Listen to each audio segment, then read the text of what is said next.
Hi, welcome to the Border Collie Collective. I'm Danelle, and today I want to share with you my favorite way to add some extra nutrition to my dog's meals.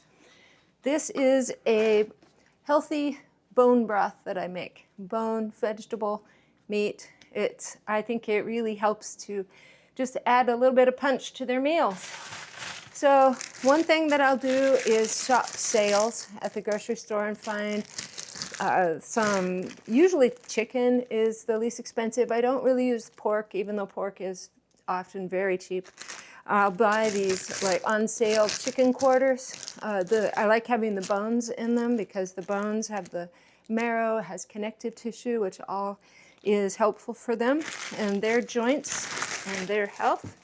So I will also just buy a bag of premium soup bones, which are surprisingly expensive here in Southeast Alaska. Actually, everything is surprisingly expensive here. But so I'll add one of these bones to this too. And then I also add some veggies. And I'll just buy these big bags of mixed cauliflower, carrots, broccoli. You can also use vegetables that are starting to go bad in your refrigerator. Just don't use things like onions, which are not very healthy for dogs.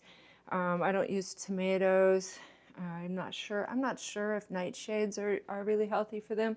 So I just kind of stick to some carrots. I like adding the fiber to their diet too. That also is helpful. And the food that I normally feed them is just a dry kibble. It's the ProPlan Sport. All the dogs are active. They've all been working dogs, working as search and rescue dogs. So I want a food that is fairly high in protein and fat for them. And my oldest dog is 12, so I like to make this broth too because it does have all the collagen from the bones and such to help her joints. Then I cook it all in, I'll show you, my crock pot. I just toss everything in frozen. Pretty simple. I just throw the whole thing in like that. And I just pour the vegetables in. That's not really critical, the proportions. And then I just add one of these beef bones. They really vary in size. Plop it in. Sometimes when it's frozen, they don't fit very well. And then I'll just cover with water, and I cook for 24 hours on low. Cook it on low.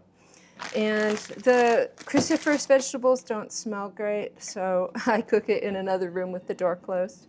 So anyway, I'll show you what it looks like after this batch is done and how I prepare it and store it for use. We have our broth. Let's see what it looks like. I'll show you how I strain it and store it. So these are old Adams peanut butter jars, and they work great for storing the broth. I like the really wide mouth. I sometimes have troubles getting the broth out of them if it's still a little bit frozen. Usually, of course, I thaw it before I use it, but sometimes I don't let enough time go to thaw it, and it's half frozen, and with the wide jars, I can still get a spoon in there to get the broth out. And so the way that I strain it, I'll show you. I put a colander in here just to catch the big bits, the vegetables and the pieces of chicken that are in there. And so I just pour it in there, and then I'll remove it and put it on the other side of the sink. And I'll show you what I'm baking today for the family, which will go into my next batch of broth. And that is a whole chicken. If I can find these on sale, they not only make good dinner for the humans, but when all the meat is taken off, we can use this carcass. I will put the carcass into the freezer with these, the giblets that were inside of the chicken. I'll freeze those all together, and then that'll be ready for my next batch of broth. For this batch, I did not have a chicken carcass or a turkey carcass. After Thanksgiving, all my family knows to give me their turkey carcasses, which are nice to use. Those are so big, I often have to break them in half and freeze them separately. But for this one, I bought some on sale chicken quarters, the hind quarters, and that's what I used for this one. So let's get to sorting. Here's some other tools that I have. I use this little paring knife to shave off the soft ends of the bones. The bones get very soft in here. I'm very careful to not use the hard or splintery parts of the bones. And then a skewer sometimes I use to push the marrow out of the bones because that's very, very nutrient dense for the dogs. So let's get to sorting here.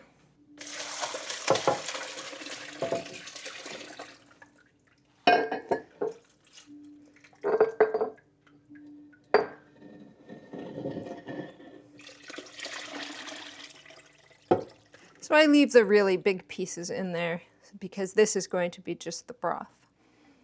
And I'll sort these big pieces out and save them. I save them separately. I have just the broth in these jars, and then all of these bigger pieces, I put those in separate little like plastic lunch bags, just the really cheap ones. This is a very messy job. Your hands get really gross. It's good to have some paper towels standing by that you can clean up with, but be prepared. It's very greasy. It's very, very messy, but worth it for our dogs to be healthy and happy.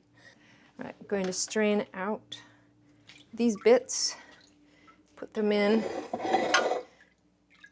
with the other bits.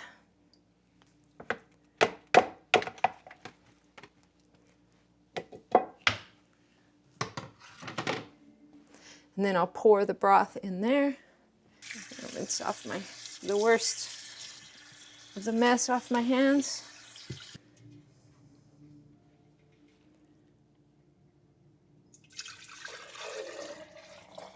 Don't fill it too full if you're going to put it in the freezer.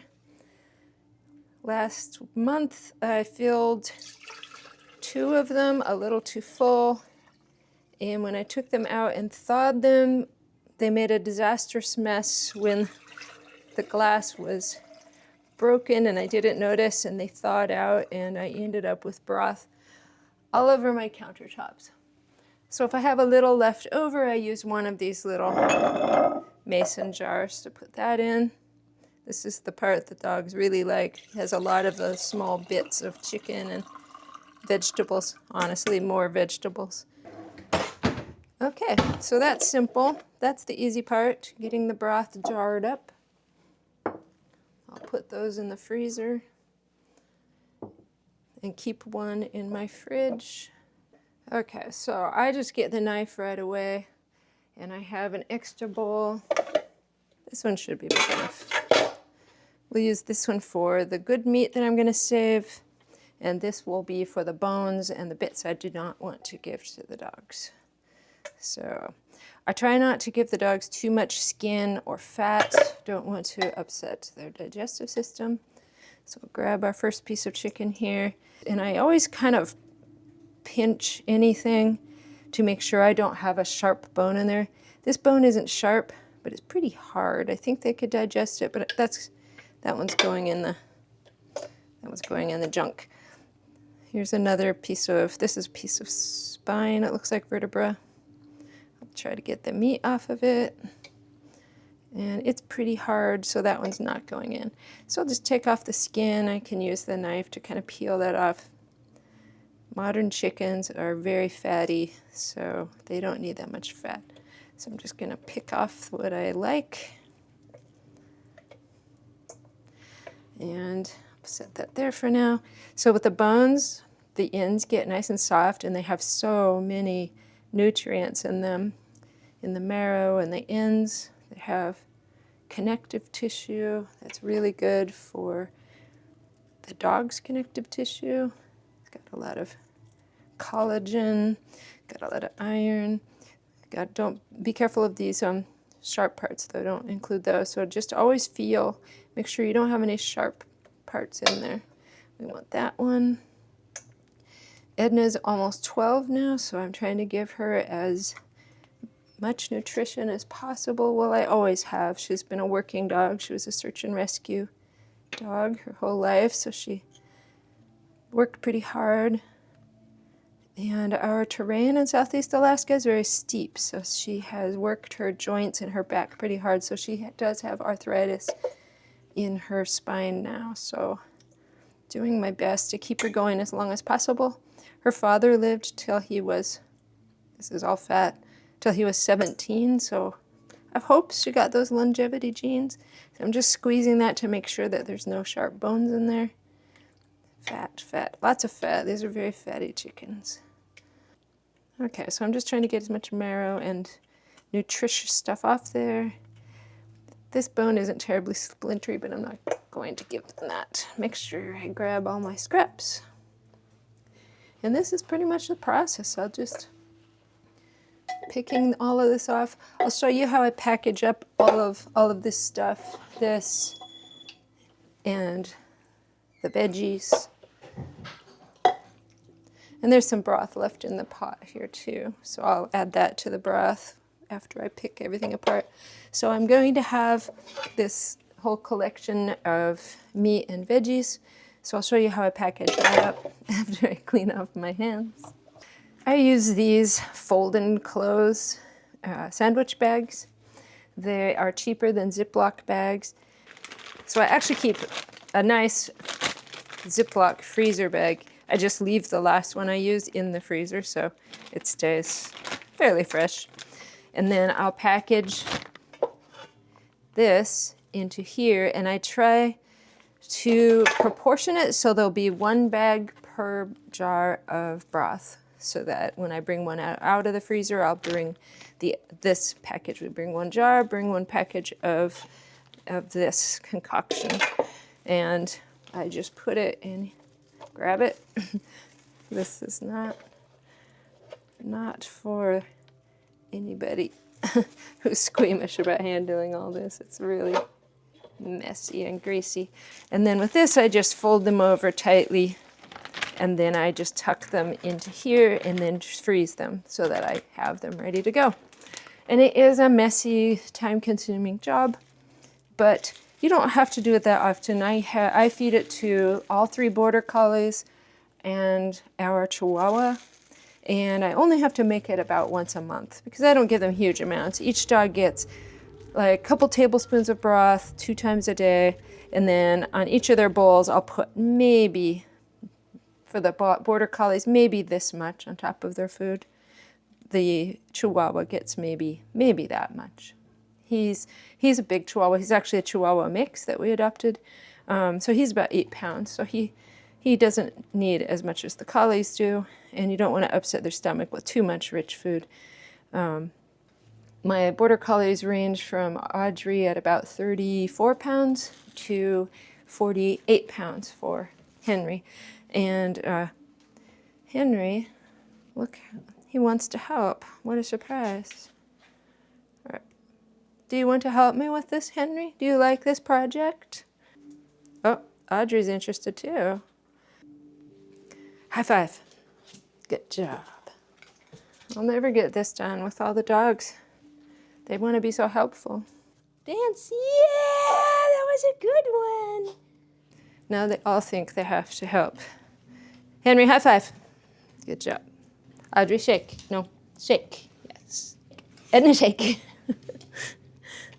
Okay, so you see the process. I'll go ahead and finish this, and then I'll show you what everything looks like when it's packaged up. I have all the meat and the vegetables sorted. This is how I store the meat and vegetable portion that I sorted and separated out of the broth.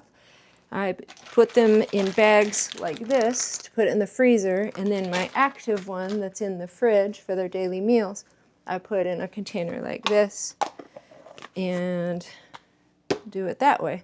So now I have 3 of these to go in the freezer, and I added a little bit of the extra that was still in the crock pot to my active jar that was already in the fridge.